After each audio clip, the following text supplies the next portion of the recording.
ఎలాంటి కూల్చివేతలు లేవు, అడవుల కొట్టివేతలు లేవు అని అనుకుంటూనే ఉన్నారు జనాలు.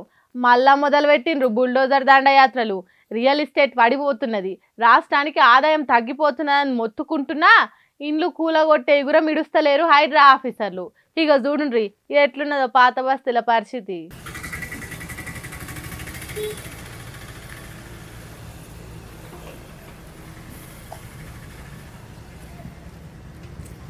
హైడ్రా కూలగొట్టిన బంగ్లా షెల్లా చెదరైంది. పక్క కుర్చీలు, కూలర్లు, టెంటు సామాన్లు, ఇంటి సామాన్లు, బల్లలు, మంచాలు, ఫర్నిచరు, పాత ఇనుప సామాన్ మొత్తం షెల్లా చెదరైంది. ఇంకో పక్క పబ్లిక్ గుంపు కూడి లొల్లి చేస్తున్నారు. ఇది అన్యాయం, అక్రమం అన్నట్టు కొట్లాడుతున్నారు.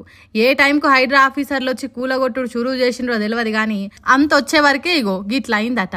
అందుకే ఎంఐఎం పార్టీ కార్పొరేటర్లు, కడమ లీడర్లు అంతా హైడ్రా వ్యతిరేకంగా రోడ్డెక్కి లొల్లి చేసిండ్రు. Hydraa commissioner Hydraa commissioner Hydraa commissioner Hydraa commissioner Hydraa commissioner Hydraa commissioner Hydraa commissioner. అయితే హైడ్రా ఆఫీసర్లు మాత్రం మేం పద్ధతి ప్రకారమే కూలగొట్టినాం.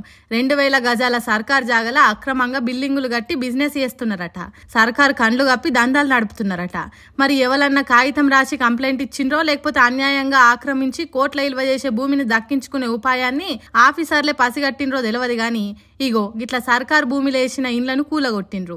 అసలే ముస్లింలు ఎక్కువ ఉండే ఏరియా కాబట్టి పోలీస్ బందోబస్తు కూడా బాగానే వచ్చింది. మరి ఇది ఒక్కటే కూలగొట్టి చేతులు దులుపుకుంటారో లేకుంటే పట్నం మొత్తంలో ఉన్న సర్కార్ భూములను కనిపెట్టి హైడ్రా ఆధీనం చేసుకుంటుందో ముందే చూడాలిగా.